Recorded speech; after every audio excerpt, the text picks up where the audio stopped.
1 फरवरी को 2026-27 का बजट पेश होने वाला है। आम आदमी इससे कई बड़ी उम्मीदें लगाकर बैठा है, लेकिन सरकार इस बजट में क्या बड़े फैसले ले सकती है? आम आदमी की जेब पर इसका क्या असर पड़ेगा?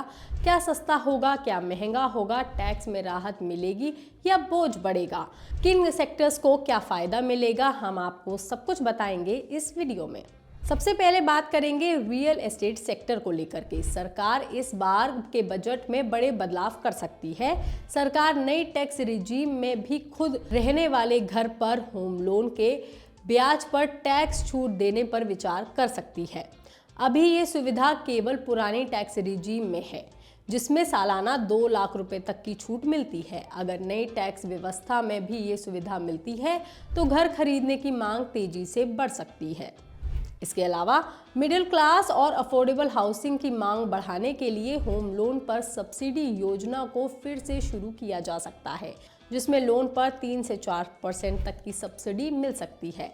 साथ ही अफोर्डेबल हाउसिंग की कीमत सीमा 45 लाख से बढ़कर के 75 लाख भी हो सकती है, ताकि बढ़ती जमीन और निर्माण लागत को ध्यान में रखा जा सके। इसमें ज्यादा लोगों को सरकारी इंसेंटिव भी मिल पाएगा और रियल एस्टेट सेक्टर में सप्लाई भी बढ़ेगी।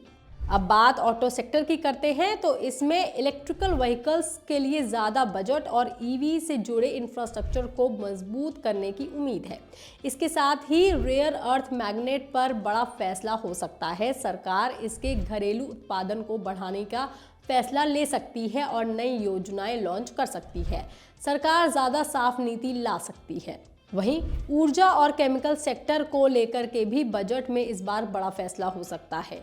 बजट 2026 में सरकार पेट्रोल और डीजल पर टैक्स बढ़ा सकती है। अनुमान है कि ईंधन पर करीब 2 रुपये प्रति लीटर तक का टैक्स बढ़ाया जा सकता है। अगर ऐसा होता है तो पेट्रोल डीजल की कीमतों में बढ़ोतरी हो सकती है, जिसका असर आम आदमी की जेब पर पड़ेगा और महंगाई पर भी पड़ सकता है। सरकार रेलवे सेक्टर के लिए खर्च बढ़ा सकती है। अनुमान है कि रेलवे के बजट में करीब 5 से 6% तक की बढ़ोतरी हो सकती है। ये पैसा रेलवे ट्रैक में सुधार, नई रेल लाइनों के निर्माण, सुरक्षा व्यवस्था को मजबूत करने और नए कोच और इंजन तैयार करने पर खर्च किए जा सकते हैं।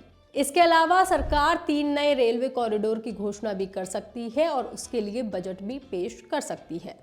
इंटरनेट और ई कॉमर्स सेक्टर में स्टार्टअप्स को बढ़ावा देने के लिए सरकार नई तकनीकों को अपनाने पर प्रोत्साहन दे सकती है, जैसे कि AI। इसके अलावा बजट में ESOPs यानी कि एम्प्लॉय स्टॉक ऑप्शन प्लान्स के लिए भी टैक्स में राहत देने की संभावना है, ताकि ज़्यादा स्टार्टअप्स कर्मचारियों को इसका लाभ मिल सके। कंज्यूमर सेक्टर को लेकर के एक्सपर्ट्स का मानना है कि बजट में सरकार ऐसे सामान्य उपाय कर सकती है जिससे लोगों की खरीदारी की क्षमता बढ़े और बाजार में मांग को दोबारा गति मिल सके। इसके लिए सरकार टैक्स में कुछ राहत, सब्सिडी या खर्च बढ़ाने जैसे कदम उठा सकती है, ताकि आम लोगों के हाथ में ज़्यादा पैसा आए और खपत में तेजी आए। दूसरी ओर रेवेन्यू बढ़ाने के लिए कुछ चीज़ों पर सेवा शुल्क में बदलाव हो सकता है, जिससे रोजमर्रा की चीजों की कीमतों पर असर पड़ सकता है। फार्मा और हेल्थ केयर सेक्टर को लेकर के भी बजट में बड़ा फोकस रहने की उम्मीद है। एक्सपर्ट्स का मानना है कि सरकार सार्वजनिक स्वास्थ्य पर खर्च बढ़ाना जारी रख सकती है, खास तौर पर प्राथमिकी स्वास्थ्य सेवाओं, अस्पतालों के इंफ्रास्ट्रक्चर और हेल्थ वेलफेयर्स पर। इसके अलावा सरकार इनोवेशन और रिसर्च को बढ़ावा देने के लिए नई योजनाएं ला सकती है। रिसर्च एंड डेवलपमेंट पर टैक्स छूट दे सकती है और दवाइयों की लागत को कम करने के लिए कदम भी उठा सकती है, ताकि भारत दुनिया की फार्मेसी के रूप में अपनी मजबूती स्थिति बना सके। इसके साथ ही सरकार दवाइयों के कच्चे माल के घरेलू उत्पादन को बढ़ावा देने का जरिया जारी रख सकती है, ताकि जरूरी दवाइयों के लिए आयात पर निर्भरता कम हो सके। मेटल और सीमेंट सेक्टर में इंफ्रास्ट्रक्चर पर सरकार के जोर को देखते हुए सीमेंट और स्टील से जुड़े सेक्टर्स पर खर्च बढ़ाया जा सकता है। एक्सपर्ट्स का मानना है कि सरकार प्रधानमंत्री आवास योजना के तहत अफोर्डेबल हाउसिंग के लिए ज़्यादा बजट आवंटित कर सकती है।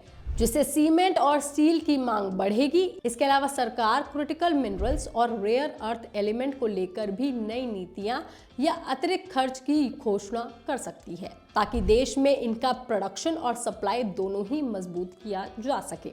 कुल मिलाकर के बजट 2026 और 27 से सरकार का लक्ष्य साफ है कि आर्थिक विकास को तेजी मिल सके और सरकार केवल तुरंत राहत देने के बारे में नहीं सोच रही है, बल्कि लंबे समय के लिए मजबूत इकोनॉमी तैयार करने पर विचार कर रही है। हालांकि इस बजट से आपकी क्या एक्सपेक्टेशंस हैं, आप हमें कमेंट करके ज़रूर बताएं। बाकी तमाम खबरों के लिए आप देखते रहिए लोकमत हिंदी।